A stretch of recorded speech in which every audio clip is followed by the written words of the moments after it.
Well, it's about time I made this video. What is going on, you guys? DistinctGamer here, and we are back with another video. Today, we will be discussing whether or not Loba is too powerful. Now, besides all the people crying on Reddit about how overpowered she is and all the people tweeting saying, oh no, she's too good, we have to nerf her, there's actually not a lot of those people saying that. A lot of people are actually saying to buff her.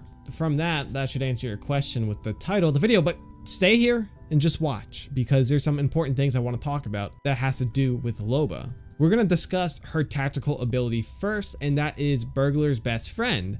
It's basically a teleporting bracelet, so you teleport to hard to reach places or escape trouble quickly by throwing your jump drive bracelet. Now, this animation is actually pretty fast. Even in the trailer, it looked really slow, but right now, I don't know if it's a bug or if it's intentional. You can't run while you throw it, and you are unable to maneuver. You can't really strafe while you're mid throwing it to avoid getting shot. And you don't have your gun out, obviously, so you can't defend yourself. So you would think that they would allow you to move around or at least run while you're using it. However, that is not the case. She does an animation where she looks at her hand and the ring on her hand and all this weird stuff. I don't know, I guess it's some aesthetic, sex appeal, whatever. I mean, look at her fucking body, dude. Whichever game dev designed her went through a lot of lotion and toilet paper. Why do you think there's a shortage? But seriously though, if we're gonna look at her from a biological standpoint, she's pretty inhuman. However, that's not what this video is about. We are discussing how her tactical ability, her jump drive bracelet, is okay. So you could throw it a horizontal distance of roughly 73 to 75 meters maximum. The height at which you can throw it, you can't throw it 73 meters in the air. You're actually capped off. I'm not sure exactly what it is because that's actually really hard to measure, but you could throw this thing pretty damn far. And you can also throw it from pretty high up as well. If you need to get to somewhere above you, as long as you're pretty horizontal with the surface of which you are trying to throw it on, you'll get there every single time. And then we have throwing it straight up and letting it come straight down. It's going to take way too long and it is not worth the time, especially since you can't run away. But you do have the option while the ring is in midair to bring it straight down. And there's a little path on the ground that shows you where it's going to land when you do that. And there's a little circle on the ground that is in line with where the ring is. So you know when you could drop it straight down to the ground and teleport right there, or if you need to cut it short because you're throwing it off the map. Her next ability is her ultimate ability, and that is the Black Market Boutique. You place a portable device that allows you to teleport nearby loot to your inventory. Each friendly or enemy legend can take up 2 items from it. That's as simple as a definition as you're gonna get. You place this sucker down. It has a pretty fast recharge time, but you don't get it when you start off landing in an area. But you are able to actually land at a charge tower, recharge your ultimate ability with that, place it down, and then loot the entire vicinity. But you can only take up to 2 items. Your teammates could take up to 2 items themselves as well. After you and your teammates do use it, you want to bring it back down because other enemies can actually use it. Or you could leave it up as a distraction since it's this giant glowing fucking pole. Which is also a downside to it because if you're trying to be sneaky, the thing is really fucking loud. You're jamming a steel rod into the ground and this thing glows. So stealth is not part of Loba's ability, especially with that tight ass leather that makes her cheeks clap. Seriously, who the fuck designed her? And her last ability is her passive ability, and that is the Eye for Quality. Nearby epic and legendary loot can be seen through walls, and the range is the same as a Black Market Boutique.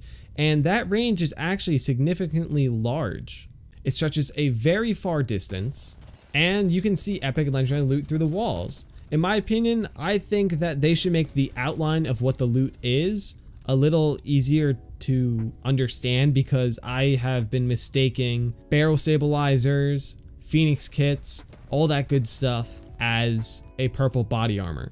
From a distance, it's just a blob, which is fine, but they do make it so you can see the outline of the object, yet it's really not that clear. Something I wish that they could do for her to make her passive ability a little bit better is whatever gun you're running, you can also see ammo through walls. You're running an R99 that takes light ammo. you would have the ability to also see light ammo through walls and buildings, because if you're looking for ammo, that's very important to know where that is, along with, of course, epic and legendary loot. And even though this seems like it's really good, regardless, I still loot everything. So it's not really all that helpful for me. And once I have decent enough stuff, even blue attachments, I don't really bother looting anymore. I just go and frag out. And that's something with Loba. She doesn't seem like it, but she's actually really good at fragging. And fragging is going out and just pub stomping, getting a bunch of kills, killing everyone, going on a rampage, all right? Because she has the ability to teleport. She's really sexy and stylish, so she is very distracting towards enemies. And the looting ability with her is really nice. So the overarching question we have is if Loba is too powerful,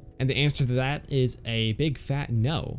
In fact, she is probably a little underpowered. Her ultimate ability could use a little bit of a rework, along with her tactical ability as well, and even her passive can use a rework too. I'm not saying she's a bad legend, but she's probably not going to be seen in high tier competitive play. And another thing with her ultimate ability, with care packages that drop on the map, if your ultimate ability is already placed down and that care package is within the radius of the black market boutique, it still won't pick it up for some reason. You won't be able to pick up that item inside that care package that landed from the map. You either have to place a new black market boutique down, or you have to run over and get it yourself, which shouldn't be an issue since you could literally just teleport over there and teleport back within 30 seconds. So if you're whining about Loba being overpowered, I would love to actually know why you think that. So please feel free to leave your opinions down below. I would love to talk to every single one of you on this topic. Even if you think she is underpowered, tell me why. Tell me if you agree with me, disagree with me. I want to know. I want to interact with all you guys. So make sure to comment down below. But that is it for the video, guys. I hope you did enjoy it. If you did, make sure to drop a like, a comment down below with your thoughts on this subject at hand. Is Loba overpowered? Is she underpowered? Tell me why. I would love to know. And of course, if you're new to the channel, make sure to subscribe for more awesome videos just like this, because I've been DistinctGamer. I'll see you all next time. Peace.